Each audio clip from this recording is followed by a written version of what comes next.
Hi. With Evo Japan wrapping up, we found the final DLC character of Guilty Gear Strive Season 3, being, of course, Slayer. Who could have possibly seen this one coming? Along with this, the development team has announced that they're not only working on Season 4, but the start of the season will come with major balance changes. Because of this, two amazing things happened. Number one, everyone started crying because they still have to deal with the things that they hate in the game currently. And two, everyone began talking about what needs to be changed in a civilized and respectable manner with respect to the developers.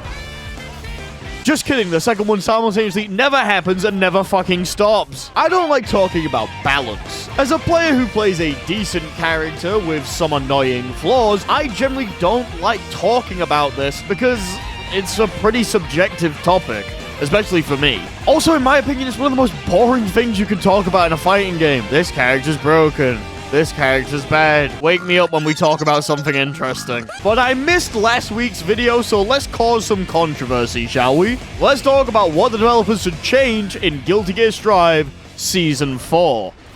Guilty Gear Strive balance is currently in a pretty good place, honestly. The top tier of characters generally fall into the category of inherently annoying as fuck to fight against, or characters that punish you extremely heavily for simple mistakes. Someone like Asuka is really strong because he's able to have a flexible game plan based around the cards that he has in his hand. This leads to a lot of dynamic situations where both players have to keep track of the cards that he currently has and how they're going to change the playing field. The problem with him is that a lot of the time, these situations are heavily in his favor. Unless he pulls a really bad hand, Asuka generally gets the ability to get you to block really easily with just a few offensive spells. Not to mention that if he does get a bad hand, he generally gets so many cards that just allow him to mill his deck extremely quickly in order to get the good hand that he's looking for. Combine this with his super that lets him swap out his entire hand several times if he pleases, and you get a zoning character who's got all the tools that he could ever need to keep you at bay with basically no downside aside from starting with a shitty hand or having his pilot mess up.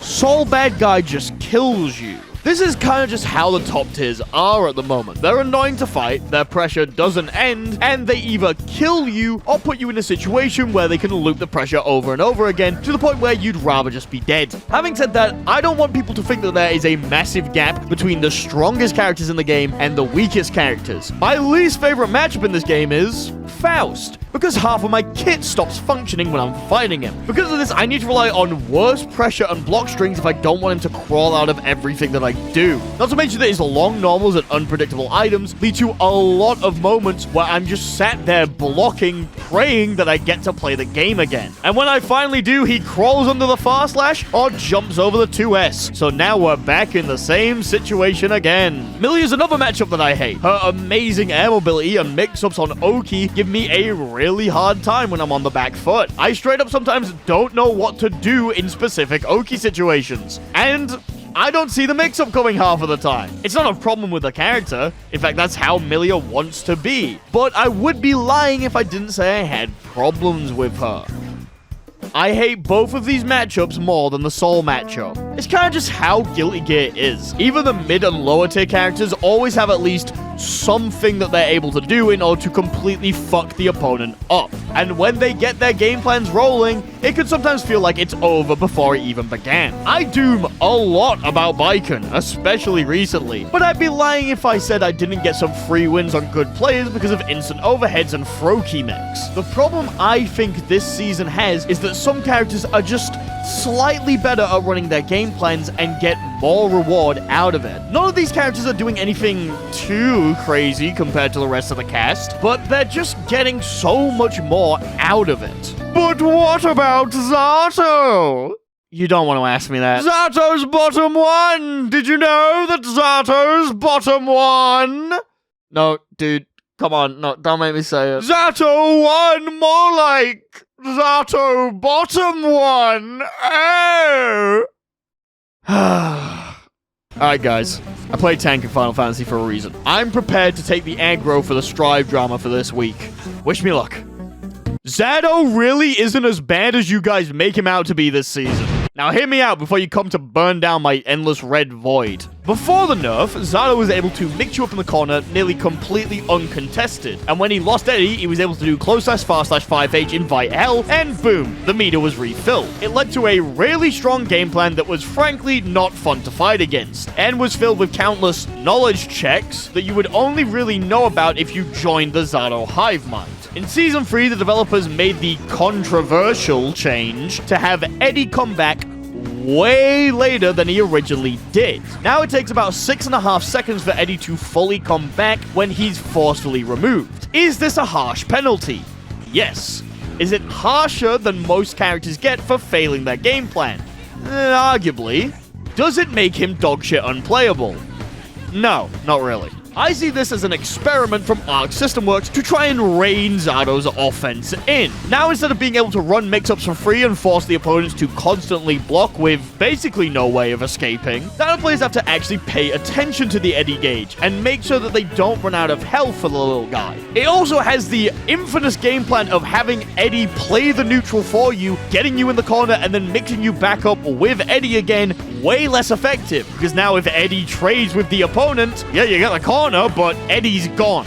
Zato players didn't see this as a good thing, though. In fact, most of them either quit the game or changed character to a more well-received top tier. Cough, cough, Oscar, cough, cough. This isn't the response that you want for a change to your character, but if I'm entirely honest, it's not that bad, you guys. You can still do basically all of the mix-ups that you had before. You just need to structure your block pressure and neutral in a way that isn't going to have you trade Eddie with the opponent, because now you're not getting him back for a very long time. Having to actually think about when Eddie's coming back and, actually play neutral, in my mind, is a good punishment for losing him. But what do I know? I'm just a guy whose best placement was top 8 in a regional tournament in the UK. I can't even catch Zato when he starts flying. I'm probably a scrub.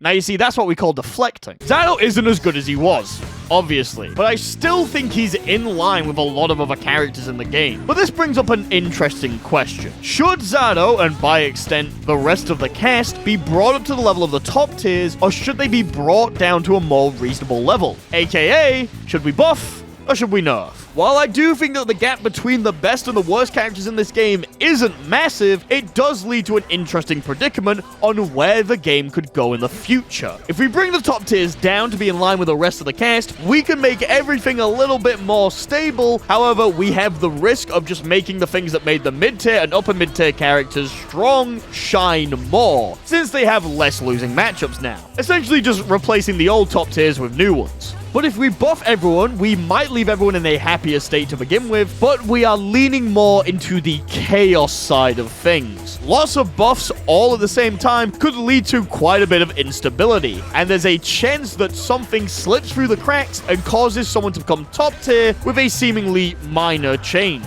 Not to mention that Season 4 might have new system mechanics like Season 3 had, so adding new buffs to literally everyone apart from the top tiers could lead to a very, very messy new season. Personally, I think Strive is in the healthiest state that it's ever been in, with no matchup in the game feeling like it's absolutely unwinnable. Even pain points for players can be overcome in a lot of circumstances, and it's not easy to see who the definitive top tier character is. Ask 5 players who they think the strongest character in the game is, and you'll get like 3 different answers. The repeat is probably Soul Bad Guy, if I'm honest. But there is one thing that I really want to be changed. One thing that I think takes away from the game and just makes some matchups absolutely unbearable. Now goes DP Mix. I mean, White Wild Assault. Beyblade shouldn't be a low, though. I think Wild Assault and Deflect Shield are both generally good additions to the game. Being able to spend half of your burst gauge on an offensive or defensive mechanic adds a lot of variety on how you use the gauge. Not to mention, giving basically all characters a way to carry combos further across the screen and get hard knockdown in more situations leads to a lot more fun and fluid offense, in my opinion. And while I think Orange and Blue Wild Assault are both balanced in their own respects, I think that White Wild Assault needs a little bit more tweaking. If you don't know the properties of White Wild Assault, you gain full body invincibility after the 9th frame, as well as guard-crushing opponents who block the attack. However, you're not able to cancel it. But because of the guard crush that you Yet, you're generally still plus enough to do basically whatever you want after the attack. 7 to 12 plus frames goes a long way on a big body character, and the invincibility makes getting in on the opponent pretty easily. Yeah, it's 9 frames until you get invul, but in neutral, 9 frames is basically nothing, depending on the matchup and the range. Damn, Gecko pissing off the big buddies so much they're already sending the ambulance. How the fuck did that get picked up on the mic? Look at how people have been complaining about Danzai, and there's only 2 frames difference in the starter. I think the move either needs to lose its invincibility or lose its plus frames. If it's like +2 or something, it'd be fine and more distinct from blue, but right now, white Wild Assault is just better blue Wild Assault. Anyway, apart from that, Slayer is too bad, and you need to make him top 1. He is terrible and the worst character in the game. I don't always get counter hits on everything. I deserve to have universe counter hits on all of my moves, because this is unplayable. If you want more reasons on why he's gonna be bad, check out the second channel video. Yeah! At this point, I was going to talk about what DLC characters should be added, but I need to get this video out tonight. So, hey, look over there. It's a little version of me dancing. It'll be out soon, I promise. But what could be new in Season 4? Season 3 had a massive mix-up, giving us Wild Assault and Deflect Shield to spice up the way that we think about the burst meter. Well, while I think adding completely new moves for every character would be insane, I do think that we could add something else to make the game more engaging with other resources. Fast Roman Cancel is a cool way to get more out of your meter, but I think that having a 25% tension option would be kinda nice. Basically, I want Force Break back in some way. I don't know how they do it in this game, since Wild Assault and Deflect Shield both are tied to the dust button, but having a way to spend 25 meter for a powerful attack would be a good idea, and a nice way to think more about your tension. Like right now, I basically get 50 meter, I'm like, oh boy, it's TKO Johnson time! Apart from that, I honestly don't want too many changes. Guilty Gear Strive is in a pretty great spot right now, at least from my perspective, and this season has been one of the most fun seasons of the game for me. I hope that Strive continues down this path it's found itself on and keeps making great changes. Make Slayer top tier though, I'm not joking. As always, a very special thanks to 64 MHz, Almost Nap Time, Ben from Canada, Cervantes de Leon, Cora HRT, Daniel Wiedericht, Edison Luttery, Fexo, Games.png, I am Naoto, It's Riley, Knife and Spoon, Criticat MP04, Mr. Clen, Ray W, Sergeant Cobby, Super, Forcon, Tom Tanks, Velvet Puppy, and Zarndatsu for being tier 2 patron supporters.